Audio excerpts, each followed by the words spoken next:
We're back again on Lutherans Alive with Dory Campbell, coordinator of Evangelical Lutheran Coalition for Mission in Appalachia.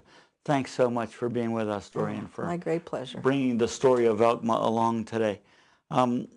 Before we went into the break, we were talking a little bit about being focused on individual situations and seeing the bigger picture.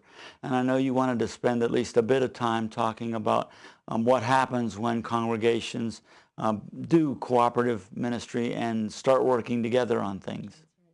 Well, there are two pieces to that. The first one is whenever we're in an area and congregations, often they're Lutheran because, sometimes we have them on every corner, but sometimes they aren't. Sometimes it's an ecumenical partnership where they start talking to each other and realize that they have the same goal of changing the situation, and it behooves everyone to work together. And that has happened in a number of places. The other piece that is even more exciting to me is whenever I get a chance to share a story about something that's happening in one location in the region, and folks hear it and are far removed from that location, and the goodness just perks right up, and they are there to help either with people or the things that are needed, or sometimes it's money that they need. And so both of those occasions happen, and ELCMA gets to be the conduit for that, and actually it's quite a pleasure to make those connections. An example that I could tell you about, please, yeah.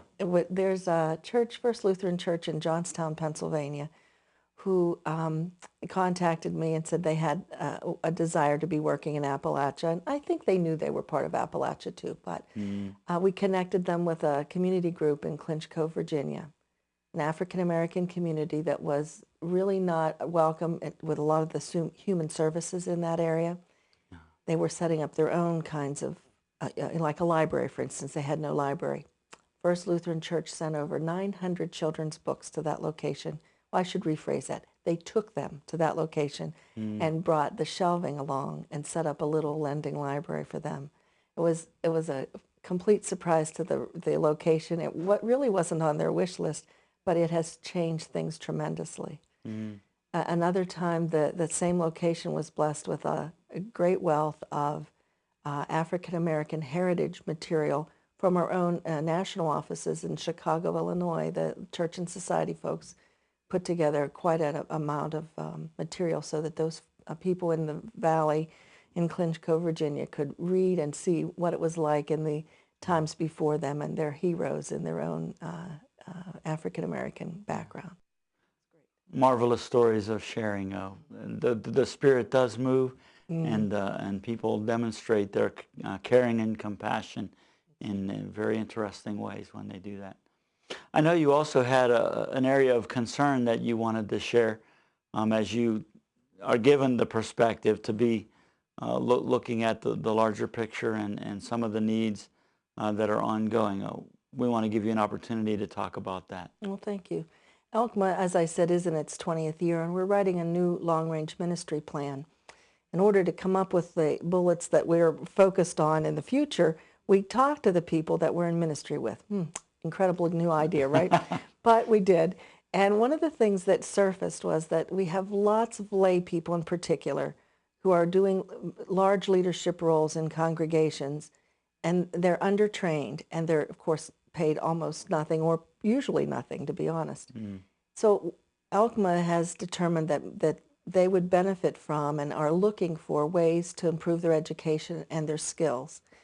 But usually that's pretty costly. So we're trying to figure ways where we might be able to partner with the seminaries or the synods to offer trainings that are done maybe at convocations or some other kinds of trainings that we might perhaps record or offer on tape, where the folks would not really get any educational credits, but they would have the learnings. That's what we're looking for. So our office is looking for creative ideas and ways to do that, and I hope that any of your listeners who have an idea might give us a call or an email so that we could follow those leads. That would be very helpful. Are we talking mostly about ministry in congregations or ministry in communities, or a bit of both and probably much more? That's a great question. Yes, mostly the people we talked with were doing ministry in congregations. But we know that there are folks that we work with in the communities who've never even broached the subject with us about further training. So we would offer it to them as well. And in terms of your service in the position as coordinator, you've been doing that how long now? I've begun my 15th year in January and loved every minute of it. Any particular frustrations being a coordinator of such a large area and crossing state lines? I can tell you that one of the frustrations that I have is that I'm not home as much as I'd like to be. I miss the family a little bit, but I think the other one is that I came from a background where my sleeves were rolled up and my hands were dirty, and now a lot of times I get to marry two groups together and let them get their hands dirty. So I don't always have that much fun. I get to hear about it instead of doing it. Yeah. But overall, it's something that I can see the benefit from, and it never ceases to amaze me where God's working, and so I'm enjoying that piece. And that brings us to the question that I wanted to ask. We like to ask most of our visitors to the program. How long ago did you begin to feel the call or the passion for this kind of ministry? Did you see this kind of a vocation for yourself years ago? What led you to this? I really didn't see it at all, although God, has great things worked out. I worked as a young girl out of school as a travel agent, actually. Imagine how many hotel reservations I've made in the 14 or 15 years. But I worked for the Lutheran Center for Lay Ministry for a number of years as a resource person and continued to work my day job, which was working with my children then. And it was, all of these things were preparatory, but I had no inkling of what God had in mind. It was a total surprise. Mm-hmm. And what was it that led you to this? Was there just an opening, an invitation, or a time in your life where you thought it's time for a change? No, I had launched on, I had my own craft shop, and it was a consignment shop in Indiana, Pennsylvania.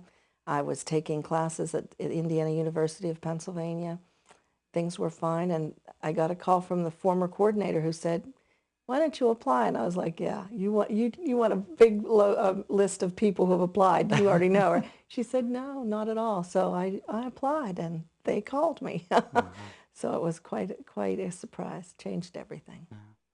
Well, sometimes other people see gifts or abilities in us that we don't necessarily recognize or think about ourselves in those terms. But the Lord has a way to use us, doesn't He? Yes, He does. Yeah. So are there any specific plans at this point for ways of celebrating the 20th anniversary? Well, at the end of April, we are going to gather in Cambridge Springs, Pennsylvania, and we do every year gather together. We're going to have our annual meeting, and at that time we're going to do many things. We're going to have people bring items for a time capsule, which we'll bury on ELCMA's resource shelves. Yes. We're going to also do a timeline in 10-year segments and allow people to add on the past ones the things that they think were most monumental, but on the future ones, the goalposts they'd like us to reach, and we'll see how that comes out. That'll be fun. We've got lots of folks coming back. You know what I'm talking about, the folks, pastors and leaders and inspirations who have been a part of the 20-year history coming to speak either in person, or we're going to, Skype some of them in because they can't make it. Yeah. Well, that sounds like that will really be fun. And we know in the church that pastors do change from time to time. Other staff, I'm sure, come and go as well. And I'm sure there are a lot of fond memories and a lot of blessings that you'll be able to celebrate and to lift up during that anniversary. We're going to keep you in our thoughts and prayers, and hopefully the Lord will continue to bless and prosper those efforts and bring the good news of the gospel and the compassionate love of the church to many places in Appalachia as well. I'm going to close the program with our northern pronunciation of Appalachia today. There you go. But Dory, thank you so much for taking the time to be with us. We are at the end of another program. Thanks so much for sharing, and please come back again. Thank you very much. Thanks. Until next time, this is Lutherans Alive. We hope you've enjoyed today's program. Good day, and God bless you.